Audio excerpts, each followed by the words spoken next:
Welcome to మన Telangana job news.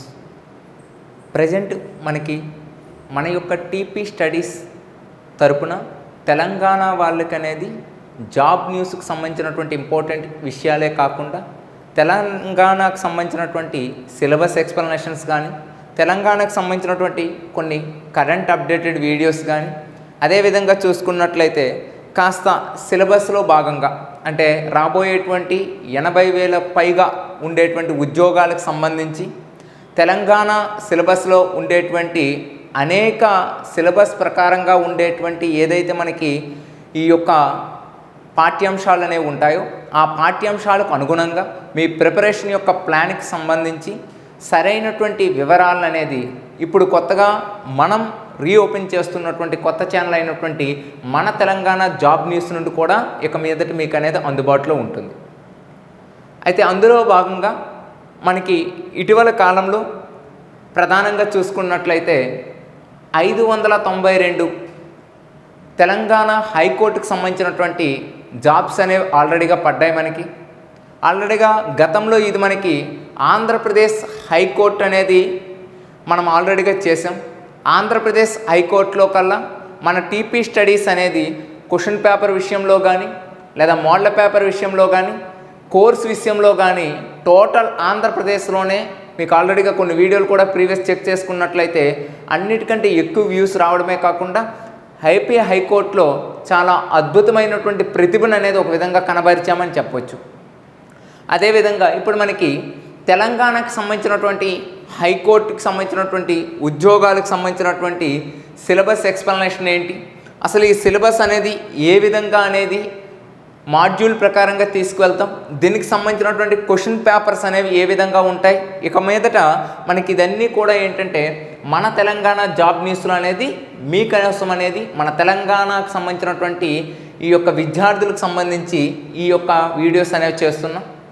అయితే ఇందులో భాగంగా మనకి ప్రధానంగా తెలంగాణలో general studies point of view చూసుకుంటే, అంటే జనరల్ స్టడీస్ అంటే మనకి ప్రతి ఎగ్జామ్లో ఉంటుంది, కానీ ఇక్కడ ప్రధానంగా మనకి ఏంటంటే హైకోర్టులో ఉండేటువంటి జనరల్ స్టడీస్ యొక్క సిలబస్ ఏదైతే ఉందో ఆ జనరల్ స్టడీస్ యొక్క సిలబస్ అనేది మనం ఎక్స్ప్లెనేషన్ అనేది చేయడం జరుగుతుంది. అందులో ఒకసారి చూడండి, జనరల్ నాలెడ్జ్కి సంబంధించినటువంటి హైకోర్టుకి సంబంధించినటువంటి తెలంగాణ హైకోర్టుకి సంబంధించినటువంటి సిలబస్ ఎక్స్ప్లెనేషన్ అనేది చూసుకున్నట్లయితే అందులో మొదటిగా చూసుకున్నట్లయితే ఇండియన్ ఆర్ట్ అండ్ కల్చర్ అని ఇవ్వడం జరిగింది. నెక్స్ట్ వన్ చూసుకున్నట్లయితే ఇండియా డ్యాన్స్ అండ్ మ్యూజిక్ అని ఇవ్వడం అనేది జరిగింది. ఈ రెండు కూడా మనకి ఏంటంటే ఆర్ట్ అండ్ కల్చర్కి సంబంధించినటువంటి ప్రధానమైనటువంటి విషయాలు, ఆర్ట్ అండ్ కల్చర్కి సంబంధించినటువంటి ప్రధానమైనటువంటి విషయాలు ఇవి.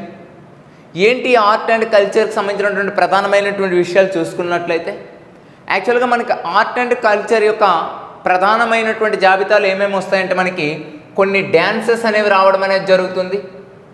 అదేవిధంగా చూసుకున్నట్లయితే కొన్ని మ్యూజిక్స్ అనేవి రావడం అనేది జరుగుతుంది, సంగీతము అంటారు మనకి. అదేవిధంగా చూసుకున్నట్లయితే కొన్ని ఫెస్టివల్స్ అనేవి కూడా రావడం అనేది జరుగుతుంది. ఇలా ప్రధానంగా మనకి art and culture point of వ్యూలో ఎక్కువగా ఎగ్జామ్ పాయింట్ ఆఫ్ వ్యూ మనకి అంటే సెంట్రల్ ఎగ్జామ్ పాయింట్ ఆఫ్ వ్యూలో కానీ లేదా స్టేట్ ఎగ్జామ్లో పాయింట్ ఆఫ్ వ్యూలో కానీ ఆర్ట్ అండ్ కల్చర్ అంటే ఇక్కడ ఏదో యూపీఎస్సీ అభ్యర్థి ప్రిపేర్ అయ్యేంత రేంజ్లో మనం ప్రిపేర్ అవ్వాల్సిన అవసరం లేదు. జస్ట్ ఓన్లీ 3 టాపిక్స్ అనేవి మనకు ఉంటాయి. ఆ 3 టాపిక్స్లో ప్రధానమైన టాపిక్స్ ఏంటంటే మనకి ఒకటి నృత్యాలు అంటాము అంటే డ్యాన్సెస్ అని, సెకండ్ వన్ ఏంటంటే మనకి సంగీతము మ్యూజిక్ అనేసి, అదేవిధంగా చూసుకుంటే ఫెస్టివల్స్ అంటే కొన్ని పండగలు అనేవి మనకు ఉంటాయి, అవి ఏ రాష్ట్రంలో అనేవి ఎక్కువ ప్రాముఖ్యతను అనేవి సంతరించుకున్నాయి అని మనం చూసుకోవాలి. ఇలా ఈ 3 కూడా బేస్ చేసుకుంటూ మనం చదువుకుంటే ఆటోమేటిక్గా మనకి ఆర్ట్ అండ్ కల్చర్ అనేది అవుతుంది. ఇప్పుడు ఎగ్జాంపుల్ మనకి డ్యాన్సెస్ అనేవి తీసుకుందాం. మనకి బేసిక్గా డ్యాన్సెస్ అనేవి మనకి ఎలా ఉంటాయంటే 2 రకాలైనటువంటి డ్యాన్సెస్ అనేవి ఉంటాయి. ఒకటి ఏంటంటే మనకి క్లాసికల్ డ్యాన్సెస్ అని, సెకండ్ వన్ చూసుకున్నట్లయితే మనకి ఫోక్ డ్యాన్సెస్ అని పిలవడం అనేది జరుగుతుంది. Classical dances and folk dances అని పిలవడం అనేది జరుగుతుంది. ఇక్కడ క్లాసికల్ డ్యాన్సెస్ అంటే ఏంటంటే ఈ యొక్క సంగీత ఈ యొక్క ఏవైతే మనకి క్లాసికల్ డ్యాన్సెస్ అంటున్నామో ఈ క్లాసికల్ డ్యాన్సెస్ అనేవి ప్రధానంగా మనకి ఎన్ని ఉన్నాయంటే 8 క్లాసికల్ డ్యాన్సెస్ అనేవి ఉంటాయి. ఈ 8 క్లాసికల్ డ్యాన్సెస్ ఏంటి అంటే మనకి కథక్ అని, కథాకళి అని, భరతనాట్యము అని, కూచిపూడి అని, మోహిని అట్టం అని, ఇలా మనకి డిఫరెంట్ టైప్ ఆఫ్ టోటల్గా మన భారతదేశంలో 8 డ్యాన్సెస్ అనేది మనకి ఈ యొక్క క్లాసికల్ డ్యాన్సెస్గా అనేది గుర్తించడం జరిగింది. గతంలో చాలాసార్లు మనకు అడిగినటువంటి క్వశ్చన్ ఏంటంటే ఒక డ్యాన్స్ని ఫోక్ డ్యాన్స్ అని, ఒక డ్యాన్స్ని క్లాసికల్ డ్యాన్సెస్ అని ఏ విధంగా గుర్తింపు అనేది ఇస్తారు అని అడగడం అనేది జరిగింది.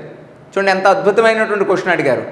ఒక డ్యాన్స్ని మనము క్లాసికల్ డ్యాన్సెస్ అని ఏ విధంగా గుర్తిస్తామంటే యాక్చువల్గా మనకి నాట్య శాస్త్ర మండలి అనేటువంటి ఒక పుస్తకం ఉంటుంది. నాట్య శాస్త్ర మండలికి సంబంధించినటువంటి ఒక పుస్తకాన్ని రచించిన వ్యక్తి ఎవరంటే భరతముడు అనేటువంటి వ్యక్తి రాస్తాడు మనకి.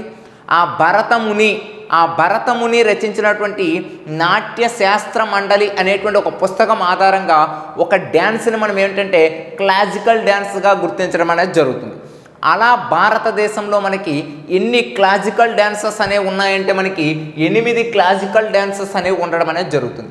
మరి ఏంటి ఆ 8 క్లాసికల్ డ్యాన్సెస్ అంటే ఎగ్జాంపుల్ మీకు చెప్పా కదా, కూచిపూడి అంటేనే మనకు ఒక రాష్ట్రం గుర్తు వస్తుంది, ఆంధ్రప్రదేశ్ అని. భరతనాట్యము అని తమిళనాడు అని. అదేవిధంగా చూసుకుంటే కథక్ అంటే ఉత్తరప్రదేశ్, కథాకళి అంటే కేరళ, మోహిని అట్టం అంటే మరలా తమిళనాడు. ఇలా ప్రత్యేకంగా ఒక డ్యాన్స్ అనేది ఒక రాష్ట్రంలో అత్యంత అభివృద్ధి అనేది చెందుతుంది.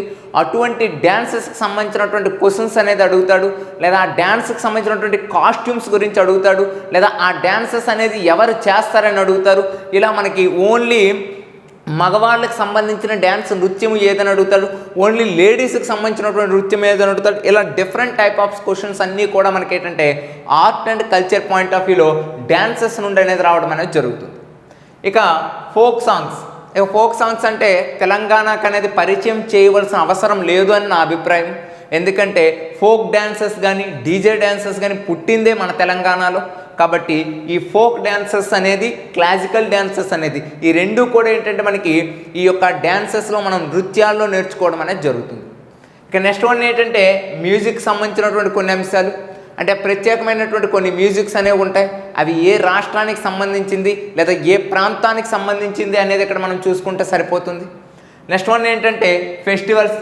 మరలా ఈ ఫెస్టివల్స్ అనేది మనం ఎలా డివైడ్ చేస్తామంటే 3 టైప్స్గా డివైడ్ చేస్తాం. ఒకటి ఏంటంటే రీజనల్ ఫెస్టివల్స్ అనేసి, నెక్స్ట్ వన్ చూసుకున్నట్లయితే స్టేట్ ఫెస్టివల్స్ అని, 3 ఏంటంటే నేషనల్ ఫెస్టివల్స్ అని. అంటే ఒక ప్రాంతీయంగా జరుపుకునే ఒక పండగ అని, అదేవిధంగా ఒక రాష్ట్రంలో జరుపుకునే పండగ, మరియు ఏంటంటే జాతీయ పండగలు అనేసి ప్రధానంగా ఏంటంటే ఫెస్టివల్స్ అనేది మనం 3 రకాలుగా డివైడ్ చేసుకోవడం అనేది జరుగుతుంది. ఇలా మనకి ఈ ఫెస్టివల్స్ గురించి, మ్యూజిక్స్ గురించి, డ్యాన్సెస్ గురించి ఇలా ఈ 3 రకాలు అనేది చూసుకుంటే మనకి ఆ పైన ఉండేటువంటి జనరల్ నాలెడ్జ్లో హైకోర్టు సిలబస్లో ఉండేటువంటి ఈ 2 టాపిక్స్ కూడా మనకి ఏమైపోతాయంటే క్లోజ్ అయిపోవడం అనేది జరుగుతుంది. అదే మనకి Indian art and culture and Indian dances and మ్యూజిక్కి సంబంధించినటువంటి ఈ యొక్క సిలబస్ అనేది. ఓకే కదా, ఇవి నేర్చుకోవాలి. అయితే పర్టికులర్గా ఇక్కడ నేర్చుకునేటప్పుడు ఖచ్చితంగా స్టేట్ అనేది ఏ స్టేట్లో అది అనేది బాగా డెవలప్మెంట్ అయింది, ఆ స్టేట్లో ఉండేటువంటి దానికి ఎంత ఇంపార్టెన్స్ ఉంది, రీసెంట్గా అనేది అది ఎప్పుడు జరుగుతుంది అనేటువంటి కొన్ని విషయాలు, కరెంట్ అప్డేటెడ్ ఇష్యూస్ కూడా ఇక్కడ చదువుకుంటే మీకు ఇదే ఆర్ట్ అండ్ కల్చర్ అనేది కంప్లీట్ కావడం అనేది జరుగుతుంది. మనకు ఆల్రెడీగా ఆర్ట్ అండ్ కల్చర్ మీద కొన్ని వీడియోస్ కూడా మనం చేయడం అనేది జరిగింది, మీకు తెలిసిందే. ఓకే, నెక్స్ట్ మనం చూసుకున్నట్లయితే Indian history and Indian national movement అన్నారు. అంటే భారతదేశానికి సంబంధించినటువంటి చరిత్ర అనేది చూసుకుంటూ ఎక్కువగా దేని మీద ఎక్కువగా మనకు ఫోకస్ చేయమని చెప్పడం జరిగిందంటే ఇండియన్ నేషనల్ మూమెంట్ అనేది. మనకి ఎగ్జామ్ పాయింట్ ఆఫ్ వ్యూ ఒక 10 క్వశ్చన్స్ అనేవి హిస్టరీ నుండి అనేవి ఉన్నాయంటే, ఒక 10 ప్రశ్నలు అనేవి హిస్టరీ నుండి అడుగుతున్నాడంటే ఖచ్చితంగా మనకి అందులో 50% అనగా 5 నుండి 6 ప్రశ్నలు అనేవి ఓన్లీ ఇండియన్ నేషనల్ మూమెంట్ నుండి రావడం అనేది జరుగుతుంది. అంటే భారత జాతీయ ఉద్యమానికి అంత ప్రాముఖ్యత అనేది ఉంది. కాబట్టి ఆ జాతీయ ఉద్యమం అనేది, ఆ జాతీయ ఉద్యమాన్ని అనేది మనం చదువుతూ ఇండియన్ హిస్టరీని అనేది బేస్ చేసుకొని చదవాలి. అంటే ఇక్కడ మీకు చాలామందికి డౌట్ వస్తుంది, ఇండియన్ హిస్టరీ అంటే ఏ ఏరియా నుండి తీసుకోవాలి అంటే మనకి సింధు నాగరికత నుండి భారతదేశ స్వతంత్ర పోరాటం వరకు కూడా మనం తీసుకోవాలా? ఇందులో మనకు వచ్చేవే 10 or 8 క్వశ్చన్స్. దీనికోసం అంత కష్టపడాలంటే మనకి ఈ ఎగ్జామ్ అనేది ఇంపార్టెంట్ అనేది కాదు, రాబోయేటువంటి తెలంగాణలో ఉండేటువంటి 80,000 నోటిఫికేషన్ అనేది చాలా ఇంపార్టెంట్. కాబట్టి దానికి సంబంధించినటువంటి ఇండియన్ హిస్టరీ అనేది మనం ఫుల్ ప్లెజర్గా ఇప్పటి నుండే ప్రిపేర్ అయితే మనకి ఈ ఎగ్జామ్తో పాటు ఆ ఎగ్జామ్లో కూడా మనం అటెంప్ట్ చేసుకోవడానికి అవకాశాలు ఉంటాయి. ఇక్కడ ఒకసారి గుర్తుపెట్టుకోండి, ఇండియన్ హిస్టరీ అంటే మనకి ఏంటంటే మీకు తెలిసిందే, హిస్టరీ పాయింట్ ఆఫ్ వ్యూ తీసుకున్నట్లయితే మనందరికీ ప్రాచీన భారతదేశ చరిత్రని, మధ్యయుగ భారతదేశ చరిత్రని, అదేవిధంగా ఆధునిక భారతదేశ చరిత్ర అని మనకి ప్రధానంగా ఏంటంటే ఇండియన్ హిస్టరీ అనేది ఉంది. ఇక్కడ మన ఆంధ్రప్రదేశ్ పబ్లిక్ సర్వీస్ కమిషన్ వాళ్ళు అనేది చూసుకుంటే ఓన్లీ మధ్యయుగ భారతదేశ, ప్రాచీన భారతదేశ చరిత్ర అనేది లేదు, మనకు ఓన్లీ ఏంటంటే యూరోపియన్ చరిత్ర నుండి ఉంది. కానీ ఇక్కడ మనం ఓన్లీ తెలంగాణ వ్యక్తులం కాబట్టి మనకి టోటల్ ఇండియన్ హిస్టరీ మొత్తం కూడా ప్రతి ఎగ్జామ్లో ఉంది. కాకపోతే ఇక్కడ ఎక్కువగా మనం దేన్ని బేస్ చేసుకోవాలంటే మోడర్న్ హిస్టరీని ఎక్కువగా బేస్ చేసుకుంటూ చదవాలి. అలా మోడర్న్ హిస్టరీ అంటే మనకి ఏంటంటే యూరోపియన్స్ రాక నుండి భారతదేశ స్వతంత్ర పోరాటం వరకు కూడా మనకి ఉండేటువంటి చరిత్ర ఏదైతే ఉంటుందో దాన్ని ఏమంటారంటే మోడర్న్ హిస్టరీ అంటారు. అంటే అది చదువుతూ అంటే ఏంటి, సింధు నాగరికత, హరప్పా నాగరికత, గుప్తుల యుగము, ఆ తర్వాత మనకి ఏంటంటే ఈ యొక్క కింగ్డమ్స్ ఏవైతే ఉన్నాయో 16 అష్టజన మహాపాదాలు ఏవైతే ఉన్నాయో వీటినన్నిటిని చదువుకుంటూ మధ్యయుగ భారతదేశంలో ముస్లింల దండయాత్రల గురించి చదువుకుంటూ ఇక యూరోపియన్ల ర్యాక్ నుండి అనేది కాస్త స్టెబిలిటీగా అనేది కాస్త మైండ్లో పెట్టుకునే విధంగా చదువుకోవాలి. ఇందులో ప్రధానంగా ఎక్కువగా మనకి ఏంటంటే ఇండియన్ నేషనల్ మూవ్మెంట్ మీద ఎక్కువగా ఫోకస్ చేయమన్నారు. అంటే ఇండియన్ నేషనల్ మూవ్మెంట్ అనేది అంటే మనకేంటి, 1885వ సంవత్సరంలో మనకి మొట్టమొదటిసారిగా ఐఎన్సీ అనేది స్థాపించడం అనేది జరిగింది. ఈ 1885వ సంవత్సరంలో ఐఎన్సీ ఇండియన్ నేషనల్ కాంగ్రెస్ అనేది స్థాపించిన నుండి భారతదేశ జాతీయ ఉద్యమం అనేది 3 రకాలుగానే జరిగింది. ఆ 3 రకాలు ఏంటి అంటే మనకి ఒకటి మితవాదుల యుగము అని, 2 అతివాదుల యుగము అని, 3 గాంధేయ యుగము అని, ఇలా 3 రకాలుగా భారతదేశ జాతీయ ఉద్యమం అనేది జరిగింది. ఎందుకు మీరు జాతీయ ఉద్యమాన్ని ఎక్కువగా ప్రెస్ చేసి చెప్తున్నారనేటువంటి క్వశ్చన్ మీకు వస్తుంది. కాబట్టి ఇక్కడ ఒకటి గుర్తుపెట్టుకోండి, మనకి ఇండియన్ హిస్టరీ అనేది చదువుతూ ఎక్కువగా ఇండియన్ నేషనల్ మూవ్మెంట్ మీద ఎక్కువగా ఫోకస్ చేయమన్నారు కాబట్టి దాన్ని ఎక్కువగా నేను ఎక్స్ప్లెనేషన్ అనేది మీకు ఇప్పుడు ఇవ్వడం జరుగుతుంది. ఇప్పుడు 1885 నుండి 1947 వరకు భారత జాతీయ ఉద్యమాన్ని 3 రకాలుగా విభజించుకున్నాం కదా. అందులో మితవాదులు అంటున్నాం. అసలు మితవాదుల యొక్క పోరాటం ఏంటి, మితవాదుల యొక్క లక్ష్యాలు ఏంటి, మితవాదులు అనేది ఎవరిని అంటారు, అదేవిధంగా అతివాదుల పోరాటం ఏంటి, అతివాదుల యొక్క లక్ష్యాలు ఏంటి అనేది చూస్తాం. ఇక చివరిగా గాంధీజీ మరియు గాంధీజీ యొక్క చేసిన భారత స్వతంత్ర ఉద్యమాల గురించి అనేది ఇక్కడ చదువుకుంటే మనకి ఏంటంటే ఇండియన్ నేషనల్ మూవ్మెంట్ అనేది కంప్లీట్ అవుతుంది. అదేవిధంగా తెలంగాణకు చెందినటువంటి వ్యక్తులు కాబట్టి మనం తెలంగాణ హిస్టరీ పాయింట్ ఆఫ్ వ్యూలో కూడా కాస్త మనం అనేది చూసుకుంటూ వెళ్ళాలి. అంటే ఇండియన్ నేషనల్ మూవ్మెంట్ జరిగేటప్పుడే మన తెలంగాణలో జరిగినటువంటి పోరాటాలు ఏంటి అనేటువంటి విషయాల మీద కూడా దృష్టిని అనేది సారించుకుంటూ వెళ్తే మ్యాక్సిమం మనకి క్వశ్చన్స్ అనేది అవగాహన అనేది ఉంటుంది. ఏ క్వశ్చన్ వచ్చినా మనం చేసే అవకాశం అనేది ఉంటుంది. నెక్స్ట్ వన్ చూసుకున్నట్లయితే Indian Geography, agriculture and environmental అని ఇవ్వడం అనేది జరిగింది. ఇక్కడ చూడండి, జియోగ్రఫీ పాయింట్ ఆఫ్ వ్యూలో ఎక్కడైనా మనకి చూడండి ఇండియన్ జియోగ్రఫీ ఏపీ వాళ్ళకి కానీ తెలంగాణ వాళ్ళకి కానీ మారదు. కానీ ఇక్కడ మారాల్సినటువంటి ఒకే ఒక్క విషయం ఏంటంటే తెలంగాణకు సంబంధించినటువంటి ఈ తెలంగాణ జియోగ్రఫీ. ఎందుకంటే రీసెంట్గా 33 డిస్ట్రిక్ట్లు మనకి అనేవి జరిగాయి. ఈ 33 డిస్ట్రిక్ట్లో ఉండేటువంటి పాపులేషన్ ఏంటి, ఈ 33 డిస్ట్రిక్ట్లో ఉండేటువంటి అగ్రికల్చర్ ఏంటి, ఈ 33 డిస్ట్రిక్ట్లో ఉండేటువంటి వాటర్ ఇరిగేషన్ ప్రాజెక్ట్ ఏంటి అనేటువంటి కొన్ని విషయాలపైన మనకి అనేది ఖచ్చితంగా ఐడియా ఉండాలి. అదేవిధంగా 2014 తర్వాత స్టేట్ బైఫ్రికేషన్ అయిపోయిన తర్వాత ఈ యొక్క జాగ్రఫికల్ పరంగా వచ్చినటువంటి మార్పుల మీద ఎక్కువగా అవగాహన అనేది ఉండాలి. ఆ యొక్క 2014లో వచ్చిన తర్వాత మనకి ఈ గోదావరి నదీ జలాలు కానీ, కృష్ణా నదీ జలాలు కానీ, ఆ కృష్ణా నది మీద కట్టిన ప్రాజెక్టులు కానీ, గోదావరి నది మీద కట్టినటువంటి ప్రాజెక్టులు కానీ, అదేవిధంగా రీసెంట్గా మనకి పూర్తయినటువంటి కాళేశ్వరం ప్రాజెక్టు కానీ, అదేవిధంగా చూసుకున్నట్లయితే నిజాం సాగర్ ప్రాజెక్ట్ కానీ, ఇలా మన తెలంగాణలో ఉండేటువంటి ఏవైతే ప్రాజెక్ట్స్ ఉన్నాయో ఆ ప్రాజెక్ట్స్ మీద ఎక్కువగా అవగాహన ఉండాలి. అలా అవగాహన ఉంటూ ఫస్ట్ ఆఫ్ ఆల్ మనకి ఏంటంటే ఇండియన్ జియోగ్రఫీ అనేది చదివితేనే మనకి తెలంగాణ జియోగ్రఫీ మీద ఒక పట్టు అనేది దొరుకుతుంది. కాబట్టి అటు ఏపీ వాళ్ళు కానీ ఇటు ఈ యొక్క తెలంగాణ వాళ్ళు కానీ ఫస్ట్ జోగ్రఫీ పాయింట్ ఆఫ్ వ్యూలో మనకి అవగాహన అనేది రావాలంటే first of all Indian Geography అనేది చదవాలి. ఇండియన్ జియోగ్రఫీ అనేది చదువుతూ అందులో పర్టికులర్గా చూడండి అగ్రికల్చర్ అండ్ ఎన్విరాన్మెంటల్ అనేది ఇవ్వడం జరిగింది. కాబట్టి అగ్రికల్చర్ అండ్ ఎన్విరాన్మెంటల్ అనేది మనం చూసుకున్నట్లయితే ప్రధానంగా మనకి వాటిని ఫోకస్ చేసుకుంటూ జియోగ్రఫీ అనేది మనం కంప్లీట్ చేయవలసి అనేది రావడం అనేది జరుగుతుంది. మీకు చూడండి ఇండియన్ జియోగ్రఫీ అంటేనే ప్రధానంగా మనకి ఏంటంటే ఎక్కువగా ఫోకస్ చేయాల్సినటువంటి లెసన్స్ ఏంటంటే first of all India and sub continent అనేసి ఉంటుంది, అంటే భారతదేశము మరియు ఉపఖండము అనేసి అంటాం మనం. ఇక సెకండ్ వన్ ఏంటంటే ఫిజికల్ ఫ్యూచర్స్ ఆఫ్ ఇండియా అంటున్నాం, అంటే నైసర్గిక స్వరూపము, భారతదేశము నైసర్గిక స్వరూపం అని చదువుకుంటాం. నెక్స్ట్ వన్ చూసుకున్నట్లయితే ఇండియా క్లైమేట్ అని చదువుతాం, అంటే భారతదేశపు యొక్క శీతోష్ణ స్థితి అని చదువుకుంటాం మనం. అదేవిధంగా చూసుకుంటే ఇండియన్ రివర్ సిస్టమ్ అని చదువుకుంటాం, భారతదేశపు నదీ వ్యవస్థ అనేసి అంటాం. అదేవిధంగా చూసుకుంటే Indian irrigation of the project, అంటే భారతదేశము నీటి పారుదల. నెక్స్ట్ వన్ చూసినట్లయితే సాయిల్స్ అని, ఇండియా యొక్క సాయిల్స్ అంటే భారతదేశపు నేలలు. ఆ నేలలు చదివేటప్పుడే తెలంగాణలో ఉండేటువంటి ఎక్కువగా ఏ నేలల్లో మనకి ఏ క్రాప్స్ అనేవి పండుతాయి, ఏ పంటలు అనేవి పండుతాయి అనేటువంటి విషయం కూడా మనకు అవగాహన అనేది ఉండాలి.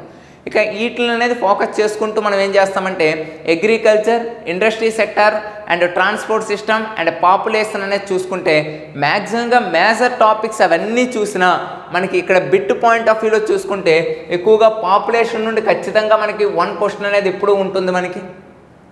నెక్స్ట్ రివర్ సిస్టమ్ నుండి చూసుకున్నట్లయితే, అదేవిధంగా అగ్రికల్చర్ మీద చూసుకున్నట్లయితే మనకి అంటే మ్యాక్సిమం కొన్ని టాపిక్స్ అనేవి మనం చదువుతున్నప్పుడే దీంట్లో ఉండేటువంటి కరెంట్ అప్డేటెడ్ ఇష్యూస్ అనేది బేస్ చేసుకుంటూ చదువుకుంటే రీసెంట్గా తెలంగాణ బడ్జెట్లో చెప్పినటువంటి కొన్ని విధానపరమైనటువంటి నిర్ణయాల్ని ఫోకస్ చేసుకుంటూ చదువుకుంటే 100% కూడా జియోగ్రఫీ నుండి ఏ క్వశ్చన్ వచ్చినా మనం చేయడానికి అవకాశం అనేది ఉంటుంది. ఓకే, నెక్స్ట్ వన్ చూసుకున్నట్లయితే ఇండియన్ ఎకానమీ అన్నారు మనకి. ఇక్కడ సపరేట్గా మనకి ప్రత్యేకంగా ఏమీ చెప్పలేదండి, అంటే తెలంగాణ స్టేట్ని దృష్టిలో పెట్టుకోనో లేదా ఆంధ్రప్రదేశ్ స్టేట్ని దృష్టిలో పెట్టుకోనో ఇలాంటివి ఏమీ చెప్పలేదు. ఓన్లీ ఏంటంటే మనకి ఇండియన్ ఎకానమీ అన్నారు. మీరు ఆల్రెడీగా మనకి ఈ గ్రూప్ 2 కానీ లేదా గ్రూప్ 1 సర్వీసెస్లో ఉండేటువంటి ఇండియన్ ఎకానమీ మొత్తం చదవాల్సిన అవసరం లేదు.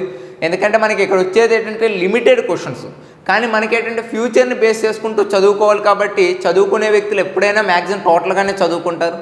కానీ ఎప్పుడైతే ఇండియన్ ఎకానమీ అన్నారో మీరు ఎక్కువగా ఫోకస్ చేయాల్సినటువంటి టాపిక్స్ మనకి ఏంటంటే ఒక 7 టాపిక్స్ అనేవి ఎప్పుడు కూడా ఖచ్చితంగా అడిగే అవకాశం ఉంటుంది. అంటే వాటిని జనరల్ టాపిక్స్ అంటారండి. ఆ జనరల్ టాపిక్స్లో ఫస్ట్ టాపిక్ ఏంటంటే మ్యాక్సిమం 1 or 2 క్వశ్చన్స్ వచ్చే టాపిక్ కూడా ఏంటంటే మనకి ప్లానింగ్స్ అనేటువంటి లెసన్ అనేది ఉంటుంది. ఈ ప్లానింగ్స్ అనేటువంటి లెసన్ తర్వాత మనకి ఏంటంటే పావర్టీ అని అన్ఎంప్లాయ్మెంట్ అనేటువంటి లెసన్, మనకి పావర్టీ అండ్ అన్ఎంప్లాయ్మెంట్ అనేటువంటి లెసన్. నెక్స్ట్ వన్ చూసుకున్నట్లయితే బ్యాంకింగ్ అనేటువంటి లెసన్. నెక్స్ట్ వన్ చూసుకున్నట్లయితే ఇన్ఫ్లేషన్ అనేది. నెక్స్ట్ వన్ చూసుకున్నట్లయితే మనకి ఫారెన్ ట్రేడ్. నెక్స్ట్ వన్ చూసుకున్నట్లయితే మనకి నేషనల్ ఇన్కమ్ అనేటువంటి. ప్రధానంగా ఈ లెసన్స్ మీద ఎక్కువగా మీరు ఫోకస్ చేసుకుంటే సరిపోతుంది. అంటే ఏంటి, ఒకటి ప్లానింగ్స్. ఖచ్చితంగా మనకి మ్యాక్సిమంగా ఇండియన్ ఎకానమీలో 50% మనకి ఎక్కడ కవర్ అయిపోతుంది అంటే ప్లానింగ్లోనే కవర్ అయిపోతుంది. ఎందుకు, భారతదేశానికి స్వతంత్రం వచ్చే నుండి మనకి 2012 వరకు కూడా ఏం జరిగింది అనేటువంటి ఒక ప్రధానమైనటువంటి సారాంశం మొత్తం కూడా అందులోనే ఉంటుంది. ఇక మనం చదవవలసింది ఏంటి, ఈ 2012 నుండి 2022 వరకు ఉండేటువంటి కొన్ని స్కీమ్స్ అనేవి చదువుకుంటే, సెంట్రల్ గవర్నమెంట్ ప్రవేశపెట్టిన కొన్ని స్కీమ్స్ అనేవి చదువుకుంటే 100% అక్కడే మనకి ఏంటంటే 2 to 3 మార్క్స్, అంటే 1 and 2 మార్క్స్ ప్లానింగ్స్ నుండి వస్తే మిగతా 1 and 2 మార్క్స్ అనేవి మనకి ఏంటంటే స్కీమ్స్ నుండి రావడం అనేది జరుగుతుంది. కాబట్టి ఇక్కడ మనకి ఇండియన్ ఎకానమీ పాయింట్ ఆఫ్ వ్యూలో చూసుకుంటే ఫస్ట్ మీరు చదవవలసింది ఏంటంటే ప్లానింగ్స్ అనేటువంటి లెసన్ అనేది చదవాలి. ఇక సెకండ్ వన్ ఏంటంటే పావర్టీ అండ్ అన్ఎంప్లాయ్మెంట్. ఎందుకంటే కోవిడ్ వచ్చిన తర్వాత ఎక్కువగా ఎఫెక్ట్ అయినటువంటి మనకి ఏంటంటే భారతదేశంలో ప్రొడక్షన్ సెక్టర్ అనేది కానీ ఇండస్ట్రీ సెక్టర్ కానీ ఎక్కువగా ఎఫెక్ట్ అయింది. కాబట్టి దీనివల్ల ఏంటవుతుందంటే ఈ యొక్క పావర్టీ అనేది ఇంక్రీజ్ అయింది, అదేవిధంగా అన్ఎంప్లాయ్మెంట్ కూడా మనకి ఏంటంటే ఇంక్రీజ్ కావడం జరిగింది. కాబట్టి ఆ రెండింటిని బేస్ చేసుకుంటూ మనకి ఏంటంటే బ్యాంకింగ్ అనే చాప్టర్, నెక్స్ట్ ఇన్ఫ్లేషన్ అనేది, నెక్స్ట్ వన్ చూసుకుంటే foreign trade and national income అనేది చూసుకోవాలి. అయితే ఈ విషయాలనే చూసుకునేటప్పుడు సెంట్రల్ బడ్జెట్ అనేది రీసెంట్గా మనకి February 1 అనేది రిలీజ్ అయింది. ప్రతి అంశాన్ని కూడా సెంట్రల్ బడ్జెట్తో కంపారిజన్ చేసుకుంటూ, ప్రతి అంశాన్ని కూడా సెంట్రల్ బడ్జెట్ అనేది తేడా చూసుకుంటూ, ఆ సెంట్రల్ బడ్జెట్లో అప్డేటెడ్ ఇన్ఫర్మేషన్ తీసుకుంటూ ఈ లెసన్స్ అనేది చదివితే మీకు Indian economy point of view కూడా మ్యాక్సిమం మనకి మార్క్స్ వచ్చే అవకాశం అనేది ఉంటుంది. నెక్స్ట్ మనం చూసుకున్నట్లయితే ఇండియన్ పాలిటీ అండ్ కాన్స్టిట్యూషన్ అన్నారు మనకి. ఇండియన్ పాలిటీ కాన్స్టిట్యూషన్ అంటే మనకి టోటల్గా చూసుకుంటే భారత రాజ్యాంగం మొత్తాన్ని చూసుకుంటే చాలా లెసన్స్ అనేవి ఉంటాయి, మీ అందరికీ తెలిసిందే. కానీ ఎప్పుడూ కూడా మనకి ఏకదాటిగా మిస్ పాయింట్ ఆఫ్ వ్యూ ఎక్కడ ఉన్నదంటే ఫస్ట్ ఆఫ్ ఆల్ ఫండమెంటల్స్ అనే దాని మీద 1 or 2 క్వశ్చన్స్ ఎప్పుడు అడుగుతాడు. ఫండమెంటల్స్ అంటే ఏంటంటే భారత రాజ్యాంగ పరిణామ క్రమం, ఎవల్యూషన్ ఆఫ్ ఇండియన్ కాన్స్టిట్యూషన్ అనేది ఏదైతే ఉందో ఆ చట్టాలు, మీరు ఆ చట్టాలు అనేవి చదివితే ఆటోమేటిక్గా మీకు మోడర్న్ హిస్టరీ కవర్ అవుతుంది. నెక్స్ట్ వన్ ఏంటంటే పాలిటీలో ఫస్ట్ లెసన్ కూడా కవర్ అవుతుంది. ఇక 2 ఏంటంటే కాన్స్టిట్యూషన్ అసెంబ్లీ, రాజ్యాంగ పరిషత్ అనేది అంటే భారతదేశం భారతీయుల కోసం రాజ్యాంగ పరిషత్ సభ్యులు అనేది ఏ విధంగా రాజ్యాంగాన్ని తయారు చేశారు అనేటువంటి అంశము. ఇక నెక్స్ట్ వన్ చూసుకున్నట్లయితే ప్రవేశిక, నెక్స్ట్ భారత భూభాగం, ఇక సిటిజన్షిప్, అదేవిధంగా చూసుకున్నట్లయితే మనకి ఇంకా fundamental rights and fundamental duties and directive principles of state policies. ఇక్కడ వరకు కూడా మనకి ఏంటంటే ఫండమెంటల్ ఆఫ్ ఇండియన్ కాన్స్టిట్యూషన్ అంటారండి. అంటే భారత రాజ్యాంగం చదివే ప్రతి వ్యక్తికి కూడా ఈ విషయాలపైన మినిమం అవగాహన ఉండాలి. మనకి మినిమం అవగాహన ఉండడమే కాకుండా మ్యాక్సిమం క్వశ్చన్స్ కూడా ఇక్కడ నుండి వస్తాయి. ఇక తర్వాత మీరు చదివే లెసన్స్ అన్నీ కూడా central government, state government, local government, central and state relations ఇవన్నీ కూడా ఎలా ఉంటాయంటే మనకి ఖచ్చితంగా current updated point of view అనేది ఉంటుంది. రీసెంట్గా చూడండి, తెలంగాణ బడ్జెట్ అనేది ప్రవేశపెట్టేటప్పుడు గవర్నర్ యొక్క ప్రసంగం గురించి ఇటీవల చూసుకున్నట్లయితే మన తెలంగాణ బడ్జెట్ ప్రవేశపెట్టేటప్పుడు గవర్నర్ యొక్క ప్రసంగానికి అనేది అనుమతి లేకుండా పోయింది. అటువంటి గవర్నర్ ప్రసంగం అనేది రాజ్యాంగబద్ధమా, అసలు రాజ్యాంగబద్ధము కాదా అనేటువంటి కొన్ని అంశాలనే మనం తీసుకుంటూ అలా కరెంట్ ఇష్యూస్ని బేస్ చేసుకుంటూ పాలిటీ అనేది చదువుకుంటే మ్యాక్సిమం ఇండియన్ పాలిటీ మొత్తాన్ని కూడా మనం కవర్ చేయొచ్చు.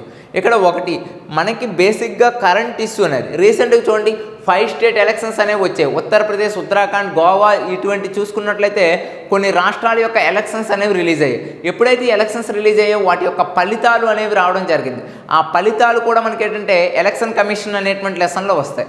ఇలాంటి కరెంట్ బేస్డ్ టాపిక్స్ ఏవైతే ఉన్నాయో వాటి మీద ఎక్కువగా ఫోకస్ చేసుకుంటూ ఇండియన్ పాలిటీ అండ్ కాన్స్టిట్యూషన్ అనేది మనం చదువుకోవాలి. ఇక general science and day to day science అన్నారు మనకి. ఇప్పుడు జనరల్ సైన్స్ అంటే యాక్చువల్గా మనకి ఫిజిక్స్, కెమిస్ట్రీ అండ్ బయాలజీ ఏదైతే ఉంటుందో ఈ 3 పాయింట్ ఆఫ్ కూడా ఇంపార్టెంట్ ఎలిమెంట్స్ అనేవి చూసుకుంటూ అనేది మనకి జనరల్ సైన్స్ అనేది చదువుకుంటాం. నెక్స్ట్ మనం చూసుకున్నట్లయితే సైన్స్ అండ్ టెక్నాలజీ, స్పేస్కి సంబంధించినటువంటి విషయాలు. రీసెంట్గా మనకి 2022లో జరిగినటువంటి రీసెంట్ ప్రయోగం, ర్యాకెట్ ప్రయోగం, అదేవిధంగా జరగబోతున్నటువంటి గగన్యాన్, ఆదిత్య అనేటువంటి ఈ యొక్క ప్రయోగాలు, ఇలాంటివన్నీ చూసుకుంటూ కొన్ని ఇంపార్టెంట్ విషయాలు అనేవి అంటే చంద్రయాన్ 1, చంద్రయాన్ 2 అనేటువంటి కొన్ని విషయాలు అనేవి, అదే ఇండియన్ స్పేస్ అనేది ఎప్పుడు ప్రారంభమైంది అంటే ఫండమెంటల్ ఇన్ఫర్మేషన్ అనేది మనకు ఆల్రెడీ కొంత ఉంటుంది. అటువంటి ఫండమెంటల్ ఇన్ఫర్మేషన్ అనేది ఇక్కడ గ్యాదర్ చేసుకుంటూ సైన్స్ అండ్ టెక్నాలజీ అనేది తీసుకోవాలి.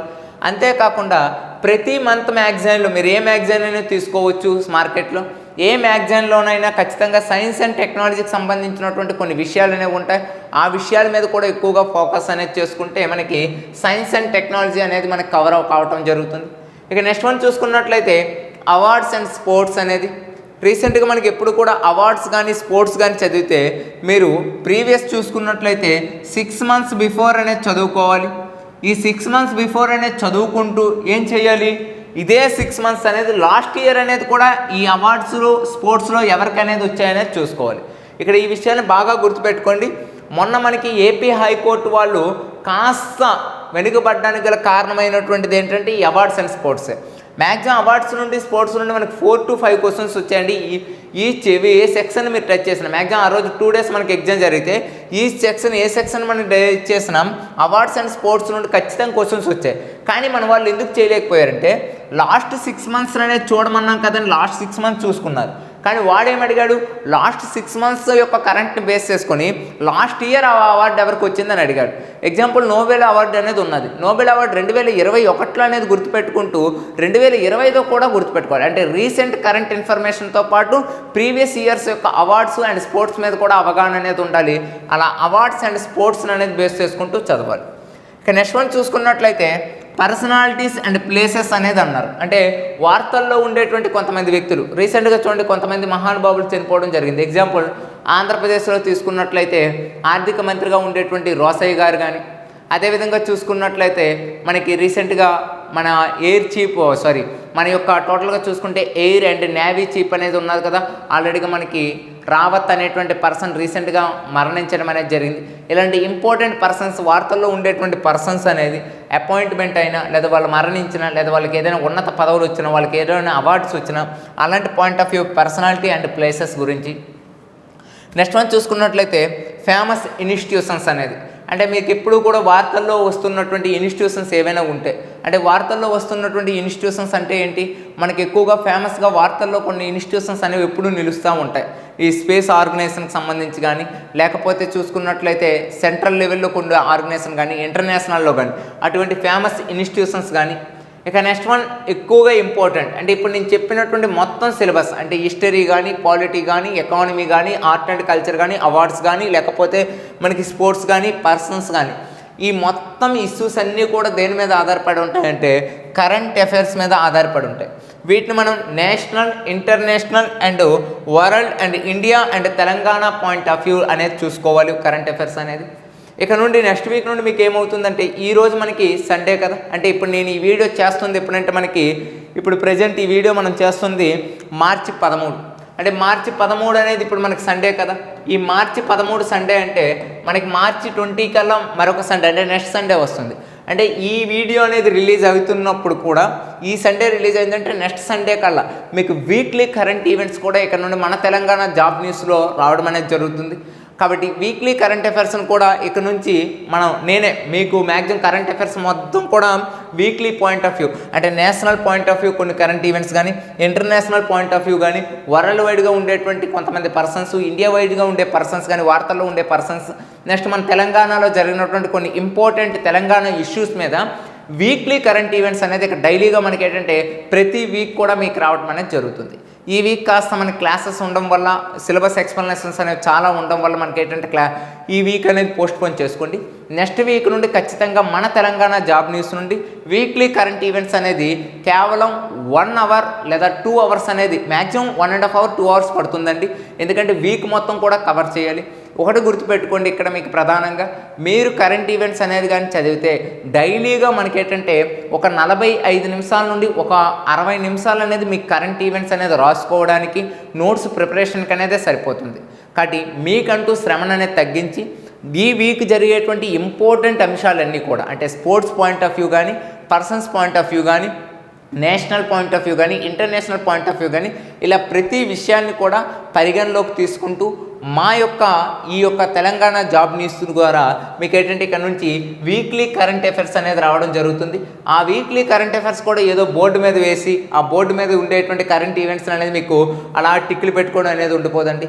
స్వస్థంగా, అంటే మీరు ఆఫ్లైన్ క్లాస్లో కూర్చుంటే ఏ విధమైనటువంటి క్లాస్ అనేది మీరు వింటూ ఉంటారు, టీచర్ అనేది చెప్తూ రాస్తూ ఉంటారో అదేవిధంగా వీక్లీ కరెంట్ ఈవెంట్స్ అనేది నేను state wise information, national wise, international wise information అనేది weekly current affairs next Sunday నుండి మీకు అనేది అందుబాటులో ఉండడం జరుగుతుంది.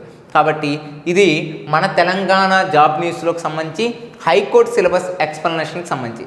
ఇక మనం లేట్ చేయకుండా రాబోయేటువంటి 80,000 జాబులను అనేది ఊహాగణలు అనేది ఊహించుకోకుండా ముందుగా పడినటువంటి ఈ 592 జాబులకి ఎటువంటి న్యాయంగా మనం ప్రిపేర్ అవుతుంది. ఎందుకంటే ఇందులో ఉండేటువంటి రమారమి మొత్తం సిలబస్ అంతా కూడా రాబోయేటువంటి 80,000 ఉండేటువంటి గ్రూప్ 1, 2, 3 ఎస్ఐ కానిస్టేబుల్స్ ఏవైతే ఉన్నాయో వాటిలన్నింటిలో కూడా ఇదే సిలబస్ అనేది మనకు ఉంటుంది. ఆ విషయం మీకు కూడా తెలుసు. ఎందుకంటే జాగ్రఫీ మనం చదవమా, పాలిటీ చదవమా, ఎకానమీ చదవమా, కాబట్టి ఒకటే బాణం ఇక్కడ మనకి ఏంటంటే అన్ని ఎగ్జామ్స్కి సిలబస్ అనేది ఒకే విధంగా ఉంటుంది. అయితే ఆ స్ట్రక్చర్ బట్టి, ఆ పాయింట్ ఆఫ్ ఇష్యూ బట్టి ఇది గ్రూప్ 1 అని, ఇది గ్రూప్ 2 బట్టి మన వాళ్ళు డిసైడ్ చేస్తూ ఉంటారు. కానీ ఒక క్వశ్చన్ అనేది ఎప్పుడు కూడా ఇది గ్రూప్ 1కే ఇవ్వాలి, ఇది గ్రూప్ 2కే ఇవ్వాలి, ఇది హైకోర్టుకే ఇవ్వాలి అనేటువంటి తారతమ్యం అనేది ఎప్పుడూ ఉండదు. అది గుర్తుపెట్టుకోండి. ఎగ్జామ్ పాయింట్ ఆఫ్ వ్యూలో ఎగ్జామినర్ ఇచ్చేటువంటి క్వశ్చన్ అనేది ఇది గ్రూప్ 1, ఇది గ్రూప్ 2, ఇది గ్రూప్ 3 ఉండదు. సిలబస్ చదువుతాం, కరెంట్ అప్డేట్ని చేసుకుందాం, దాని నుండి ఏ విధమైనటువంటి క్వశ్చన్లు వచ్చినా దానికి ఆన్సర్ చేసే విధంగా మనం ఉండడమే దీని యొక్క ప్రధాన ఉద్దేశం. కాబట్టి ఎవరైనా మన మిత్రులకి అనేది ఇంకా మన తెలంగాణ జాబ్ న్యూస్కి సంబంధించినటువంటి ఈ యొక్క ఛానల్ అనేది మీరు సబ్స్క్రిప్షన్ చేసుకుంటూ అదర్వైజ్ ఇంకా ఎవరికైనా మీ ఫ్రెండ్స్ ఉంటే వాళ్ళకు కూడా షేర్ చేయండి. ఇందు నుండి ఖచ్చితంగా general studies point of view ఖచ్చితంగా కొన్ని బిట్స్ ఎక్స్ప్లెనేషన్స్ అనేవి ఇక్కడ నుండి మీ దగ్గరకు వస్తాయి. సిలబస్ ఎక్స్ప్లెనేషన్స్ అనేవి ఉంటాయి. కొన్ని మోటివేషన్స్ అనేవి కూడా మీకు ఉండడం అనేది జరుగుతుంది. ముందుగా మెయిన్ ఇంపార్టెంట్ ఏంటంటే నా పాయింట్ ఆఫ్ వ్యూ నేను మీకు ఇచ్చేది ఏంటంటే మెయిన్ వీక్లీ కరెంట్ ఈవెంట్స్ అనేది ఖచ్చితంగా దీని నుండి అనేవి రావడం జరుగుతుంది. అంటే ఇప్పుడు మార్చి 13 కదా, నెక్స్ట్ మనకి సండే వచ్చేసరికి ఒక మార్చి 20 అనేది అయిందనుకో, ఖచ్చితంగా ఆ వీక్కి సంబంధించినటువంటి కరెంట్ అప్డేటెడ్ ఇష్యూస్ అనేవి ఉండడం అనేది జరుగుతుంది. కాబట్టి ఇది మన తెలంగాణ విద్యార్థులందరూ కూడా సద్వినియోగం చేసుకుంటూ నిరుద్యోగులు ఉద్యోగులుగా మారాలనేటువంటి ఒక ప్రధానమైనటువంటి ఉద్దేశంతో ఈ ఛానల్ అనేది మనం ఆల్రెడీ క్రియేట్ చేసాం. ఆల్రెడీగా మంది లాస్ట్ 6 years 7 years నుండి ఉండేదే, కాకపోతే ఆంధ్రప్రదేశ్ కోసం కొత్తగా మనం వర్క్ చేసాం. అందులో వచ్చినటువంటి రిజల్ట్స్ కూడా మీకు తెలిసే ఉంటుంది. ఇప్పుడు కొత్తగా మనకి ఏంటంటే మన తెలంగాణ జాబ్ న్యూస్కి సంబంధించినటువంటి ఈ కొత్త ఛానల్ అనేది తెలంగాణ అభ్యర్థులకి ఉద్దేశించింది. Thank you.